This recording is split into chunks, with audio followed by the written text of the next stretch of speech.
The video games and the reality of shooting somebody, in his case, was blinded. It was merged. He had left playing video games. He then went home and didn't realize, had no thought during this process, during the time he was blinded, that his parents might be dead. They might never come back.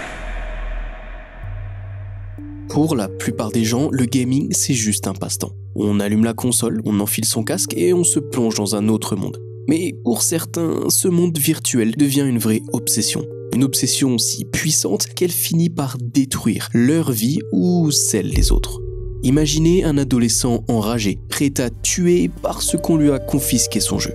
Ou alors un père incapable de décrocher au point d'ôter la vie à son propre enfant, ou pire encore, un gamer qui va massacrer toute sa famille avant de raconter en ligne son carnage. On va parler histoire terrifiante et on va parler vie brisée. Bienvenue dans la vidéo sur les gamers devenus meurtriers.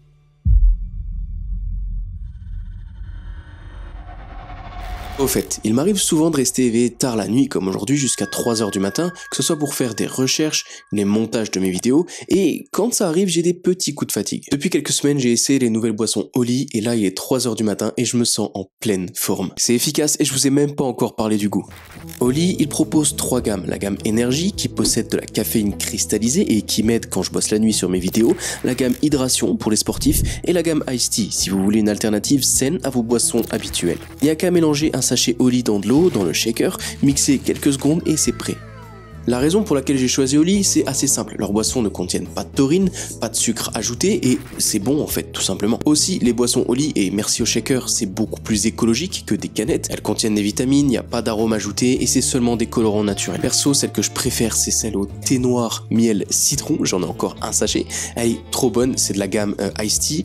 Hop, je vais vous montrer le petit paquet, juste là. Et vraiment, le goût, il est incroyable. Franchement, il y a plein de parfums différents, plein de goûts différents. C'est sain, c'est bon. Donc, que vous soyez gamer, sportif, ou juste que vous ayez envie de remplacer votre boisson habituelle, bah tentez l'expérience parce qu'Oli c'est vraiment cool. Du coup, si vous avez envie d'essayer Oli vous aussi, ce que je vous invite à faire, vous pouvez utiliser le code PEUR5 que je vous affiche juste ici pour avoir 5 € de réduction sur votre première commande. Et pour les habitués, parce que je sais qu'il y en a, utilisez simplement le code PEUR et vous aurez d'office 10% sur toutes vos futures commandes.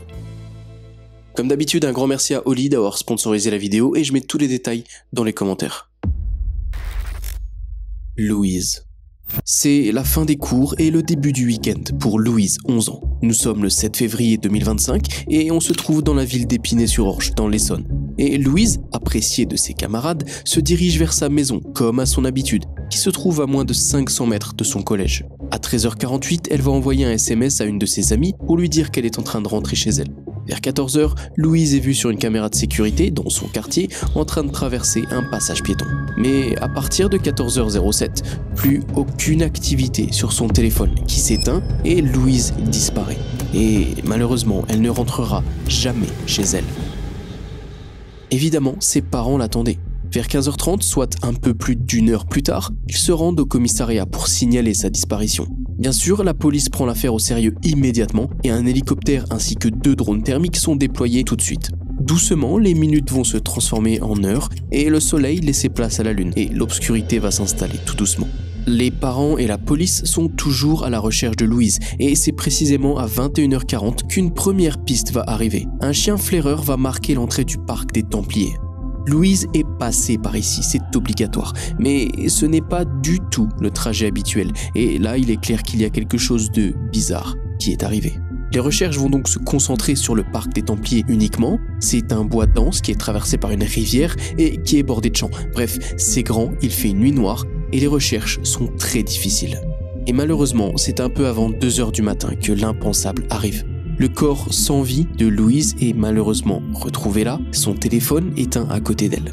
Rapidement, un premier couple est arrêté et placé en garde à vue, sur la base des caméras de vidéosurveillance. Mais mauvaise piste. Le jour d'après, évidemment, la nouvelle a fait le tour de la ville et très rapidement, la peur commence à s'instiller dans l'esprit des gens. Le dimanche juste après, un gros dispositif policier se déploie. Des dizaines de véhicules, 120 policiers, de la police montée, des pelles et des pioches et des détecteurs de métaux. Il faut trouver des indices. Et c'est quelques jours plus tard qu'un nouveau suspect, un certain Owen L, 23 ans, a été arrêté et mis en garde à vue. Il habite chez ses parents, dans le même quartier que Louise d'ailleurs. Et là, eh bien, les indices vont s'accumuler. Owen montre de grosses incohérences dans son emploi du temps. Il ressemble fortement à la personne que l'on voit derrière Louise sur les images de vidéos de surveillance. Il a des traces de griffures sur ses mains et surtout, son ADN a été retrouvé sur les mains de Louise. Pas faire de mal à une mouche. Et il n'a jamais été ni méchant ni agressif. On a de très bons rapports, j'ai même mangé chez eux. Ça, c'est les témoignages des voisins, de la famille, du voisinage. Owen a une petite amie, Owen fait du sport, est bien éduqué, est introverti, et jamais, au grand jamais, il ne pourrait faire de mal à une mouche. Et pourtant, sa petite sœur de 19 ans tient un tout autre discours. Un jeune homme colérique, violent, nerveux et agressif. Elle a d'ailleurs déposé une main courante contre lui pour violence. Il est aussi accro aux jeux vidéo et passe tout son temps libre à jouer à Fortnite. Ah, et il est aussi connu de la justice pour des affaires de vol. Puis, il va rapidement être confirmé que c'est lui, c'est bien l'homme en doudoune que l'on voit suivre Louise sur les vidéos. C'est aussi lui qu'une amie de Louise a vu accompagner la jeune fille de 12 ans en direction du parc. Et rapidement, il va passer aux aveux. Après une dispute avec un autre joueur de Fortnite, il était en colère, furieux. Il a pris son manteau avec son opinel dans la poche et est sorti de chez lui en quête de violence et de vengeance. Il sort alors dehors, il est presque 14h le jour du crime et se met en tête de racketter une jeune victime sortie du collège. Malheureusement, il va tomber sur Louise et va lui demander de l'accompagner dans le parc des Templiers, non loin car il y aurait perdu un objet important et chercherait de l'aide. Quelques instants plus tard, ils y sont, et dans la pénombre du sous-bois, pas de promeneur, pas de jogger et encore moins de témoins. Owen sort son couteau, la raquette et la fillette se met à crier et à hurler. Owen la pousse et va la poignarder jusqu'à ce qu'elle perde la vie. Tout ça à cause d'une dispute sur le jeu vidéo Fortnite. Il risque la réclusion criminelle à perpétuité et j'envoie très sincèrement toute ma compassion à la famille de Louise. Tyrone Spellman. Tyrone Spellman, c'est lui. Et c'est quelqu'un qui prenait les jeux vidéo bien trop au sérieux. Et le matin du 7 septembre 2006, alors que c'était un matin des plus ordinaires, en apparence, va devenir l'un des plus tragiques de la décennie. Alors qu'il démarre sa Xbox 360 comme d'habitude, comme tous les matins, et qu'il lance son jeu favori, Tom Clancy's Ghost Recon, comme tous les matins, une fois de plus, il va commencer à abattre les ennemis. Un à un, il va prendre des vies. Mais ce jour-là, malheureusement, il ne va pas se contenter que de vies virtuelles. Ce matin-là, Mia Thurman, la femme de Tyrone, était encore endormie et leur fille, Alia, 17 mois, faisait tout ce qu'un bébé de cet âge fait, explorer les recoins de la maison en apprenant à marcher. Je ne vais rien spoiler en vous disant qu'un bébé de 17 mois attrape tout ce qu'il peut, tire tout, lance tout et découvre son corps petit à petit. Ce matin-là, les petites mains d'Alia se sont refermées sur le câble d'alimentation de la Xbox de Tyrone et évidemment qu'elle a tiré dessus. Et évidemment que la Xbox s'est immédiatement éteinte. Par inadvertance, la petite a même fait tomber la console en tirant sur le câble. Et Tyrone a immédiatement vu rouge, en pensant que sa fille venait de détruire sa précieuse Xbox à 500 €. Et là, malheureusement, Tyrone a fait l'impensable. Et trigger warning, ça va devenir violent et gore inutilement, donc je vous mets le timecode juste ici pour l'entrée suivante. Si vous êtes un peu sensible, je vous invite à y aller. Tyrone Spellman, fou de rage, s'est rué sur la petite Alia, 17 mois, et lui a mis plusieurs coups de poing d'une telle violence qu'une partie de son petit crâne a été enfoncée. Tyrone a ensuite porté la petite, évidemment sans vie, et l'a mise assise dans une chaise haute, a prétendu qu'elle était tombée et qu'elle avait perdu la vie d'elle-même à cause de la chute. Évidemment, il y a rapidement eu un jugement et même si Tyrone au début a tout nié, l'investigation était à sens unique. Il était clair qu'il était responsable du décès de la petite Alia. Après quoi, il a rapidement tout avoué, il a été jugé pour meurtre au 3e degré et se verra condamné d'une peine de prison allant de 22 à 45 ans. Le pire, c'est que cette sale histoire aurait pu être évitée. L'autopsie de la petite Alia a révélé qu'elle avait un de ses bras qui avait été cassé quelques semaines à peine avant le tragique événement en question. Et qu'entre l'épisode du bras cassé et le moment où elle a tragiquement perdu la vie, 2 travailleurs sociaux étaient venus visiter la famille pour s'assurer que tout allait bien, mais aucun d'eux n'a remarqué le bras cassé de la petite Alia. Ça aurait certainement éveillé les soupçons et très sûrement, le déroulement des événements aurait été différent. Daniel Petrich. Ça, c'est le jeu vidéo Halo 3. Il est sorti le 25 septembre 2007, retenez bien cette date, et dans la même veine que Halo 1 et 2, il est rapidement devenu un jeu culte et hautement addictif pour certains. Mais on va y revenir dans une petite minute, car je dois maintenant vous présenter Daniel Petrich pour que mon histoire fasse un peu plus de sens. Né en 1991 de parents très religieux et étant éduqué notamment par son père pasteur, Mark Petrich, le jeune Daniel va avoir une adolescence tout ce qu'il y a de plus classique. Il ne fait pas de vagues, il a des amis, des bonnes notes et vraiment toute son enfance est tout ce qu'il y a de plus normal. En 2007, alors qu'il est au ski avec sa famille, il va chuter et se blesser gravement. Et cette blessure va s'infecter et Daniel va développer un staphylocoque qui, malheureusement, va évoluer en de lourds dégâts à sa colonne vertébrale. Et alors, il va devoir rester 1 an chez lui, limité en mouvement et bien sûr, il va s'ennuyer. C'est à ce moment-là, précisément, qu'entre en jeu un de ses amis proches, Jonathan Johnson, qui va alors lui faire découvrir les jeux Halo, voulant aider son ami à ne pas sombrer dans l'ennui, tout simplement. Le schéma classique qui se met en place, c'est alors Daniel qui va le matin chez Jonathan, son ami, et il passe littéralement la journée en entier à jouer. Et là, cette passion nouvelle pour la franchise Halo va rapidement se transformer en addiction pour Daniel Petrich. À tel point que, quand Halo 3 va sortir le 25 septembre 2007, il va supplier son père pour qu'il lui achète le jeu. Son père, pasteur, je le rappelle, va se renseigner dessus et quand il va voir que le jeu était violent et interdit aux moins de 18, il va immédiatement faire barrière. Le souci, c'est qu'à ce moment-là, et comme je l'ai mentionné un peu plus tôt, Daniel est déjà accro à Halo et il ne va pas vraiment bien digérer ce refus de la part de son père. D'ailleurs, au cours des dernières semaines, il était devenu irascible, il s'énervait pour rien, il était colérique et parfois même violent. Son père, désireux de l'aider, lui a posé un ultimatum. Soit il arrête de jouer à Halo complètement, ou soit il quitte la maison familiale. Et évidemment, Daniel Petrich a fait le choix le plus irrationnel possible. Il a quitté la maison, il s'est rendu chez son ami Jonathan Johnson pour y vivre quelques jours et n'a fait qu'une chose, jouer à Halo. Il y jouait alors à ce moment-là jusqu'à 18 heures par jour, avec le moins d'interruptions possible, et sans le savoir, Daniel avait déjà fait plusieurs pas dans cette spirale infernale. Après plusieurs jours chez son ami, Daniel a été forcé de rentrer chez lui, évidemment. Il a, au passage, en rentrant, acheté, et sans l'accord de son père, bien entendu, une copie flambante neuve du tout nouveau jeu Halo 3. Pas de chance, en rentrant chez lui, son père va immédiatement le confronter parce qu'il va voir le jeu, et il va justement lui confisquer la copie du jeu, encore sous blister. Son père, le pasteur, va prendre le jeu, le mettre dans le coffre-fort familial, juste à côté d'un Taurus PT-92. Une arme de poing de 9 mm et il va verrouiller le tout avec une clé. Et là, Daniel Petrich, qui était dans un état lamentable, fatigué, accro et furieux contre ses parents, a passé une semaine entière à chercher, à retourner à la maison et à fouiller chaque recoin à la recherche de la clé qui lui donnerait accès à son précieux sésame, celle du coffre où son Halo 3 flambant neuf était enfermé. Et il va la trouver, cette fameuse clé. Il attend donc le début de soirée, ses deux parents devant la télé, pour s'infiltrer dans la chambre parentale et récupérer son précieux sésame. Et quand il va ouvrir le coffre, il va se retrouver là face à deux objets. À gauche, son jeu tout neuf, et à droite, le 9 mm de son père, le Taurus PT-92, rappelez-vous. Il va se saisir du 9 mm, puis retourner dans le salon où ses parents regardent la télévision. À ce moment-là, il va leur dire une phrase. « Fermez vos yeux, j'ai une surprise pour vous. » Il a tiré à bout portant dans la tête de ses deux parents. Suzanne, sa mère, va rapidement décéder des suites de ses blessures, mais son père, Mark, survivra.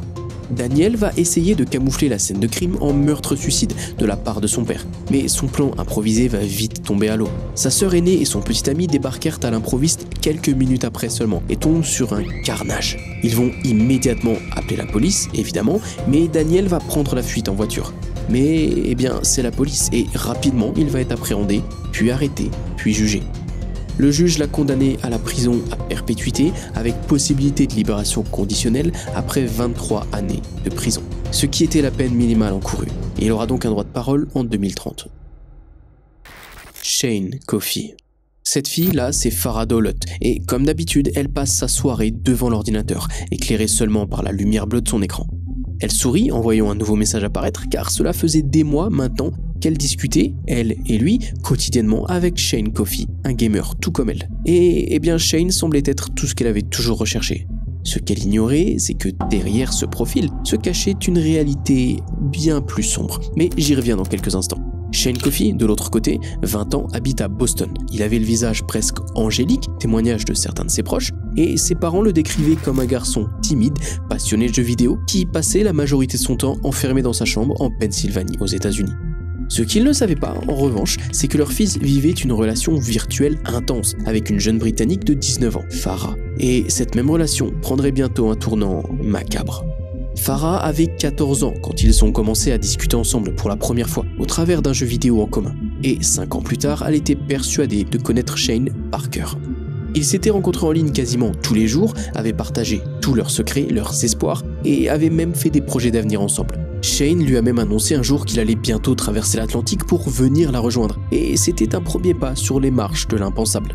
Et là, il y a eu le premier dénominateur commun de la folie qui va suivre. Il faut savoir que Farah est musulmane, et petit à petit, plus les jours passaient après ses 19 ans, et plus sa famille lui mettait la pression pour organiser un mariage avec une autre personne musulmane.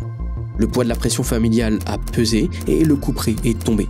Elle a informé du jour au lendemain Shane Coffey de la situation et que sa famille prévoyait de lui trouver un futur mari, et que malheureusement elle et Shane ne pouvaient plus être ensemble. S'ensuivit disputes, larmes et ruptures. En mars, ils ont eu une énorme dispute, une grosse crise, et Farah lui a demandé de disparaître de sa vie. Mais Shane avait déjà réservé son voyage un mois plus tôt, et le vol atterrit à l'aéroport de Heathrow quelques semaines plus tard, avec Shane bel et bien à son bord, sans que Farah ne soit au courant d'ailleurs. Le jeune homme avait dans sa valise des cadeaux et 2 couteaux qu'il avait soigneusement dissimulés pour passer la douane.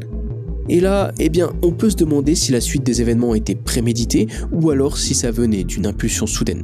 Les enquêteurs n'ont jamais pu établir avec certitude à quel moment, précisément, le plan avait pris forme dans son esprit. Mais une chose est sûre, quand il atterrit sur le sol britannique, quelque chose était brisé en lui.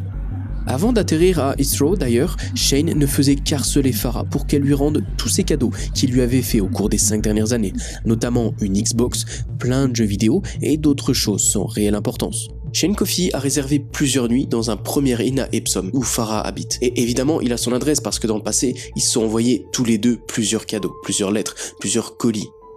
Et à 3h07 du matin, précisément le jour suivant, Coffey s'est rendu chez Farah et s'est assis dans son jardin pendant 1 heure, observant / stalkant la jeune fille dormir par la fenêtre de sa chambre. Soudainement, son sommeil fut perturbé par un bruit de glace qui se brise et Farah se réveilla avec horreur en voyant Shane qui s'était introduit dans sa chambre, au-dessus d'elle, un couteau dans chaque main. Ils vont se fixer pendant quelques secondes dans une scène plutôt irréelle, puis dans un déchaînement de violence incroyable, il va se jeter sur elle et va la poignarder à plusieurs reprises. Les cris et les bruits de verre vont évidemment réveiller toute la maison et c'est le frère de Farah qui va rapidement intervenir dans la chambre pour venir maîtriser Shane. Très rapidement, la police va être appelée sur les lieux et Shane Coffey va être arrêté, puis jugé et puni par la prison à vie. Il a témoigné être passé à l'acte car, soi-disant, la jeune femme ne voulait pas lui rendre ses cadeaux. Il a aussi dit qu'il avait entendu des voix lui demander de passer à l'acte. Heureusement, Farah a survécu à ses blessures, bien qu'elle ait été marquée à jamais, tant physiquement que psychologiquement. Mais, et je vais utiliser ce passage comme une mini-conclusion, j'ai une question. Ce que je trouve le plus terrifiant dans cette histoire, et dites-moi si je me trompe dans les commentaires, c'est plutôt le fait que, et si ça se reproduisait? À l'heure où vous regardez ma vidéo, combien de Shane Coffey se cachent derrière leurs écrans? Combien de relations virtuelles masquent en vérité des intentions meurtrières? J'espère vraiment que la vidéo vous aura plu les amis. Encore une fois, merci à Oli d'avoir sponsorisé la vidéo. N'hésitez pas à tester le code PEUR5 pour votre première commande et PEUR pour les commandes récurrentes. C'est vraiment cool comme boisson franchement. Avant je buvais que de l'eau et depuis que j'ai Oli, tous les jours quasiment j'en bois un verre ou 2. Et je vous mets comme d'hab tous les détails sous la vidéo. N'hésitez pas à liker si la vidéo vous a plu et à vous abonner parce que j'essaie d'atteindre les 50 000 abonnés. Si vous êtes encore là, écrivez console dans les commentaires. C'était Théo et je vous dis à la prochaine.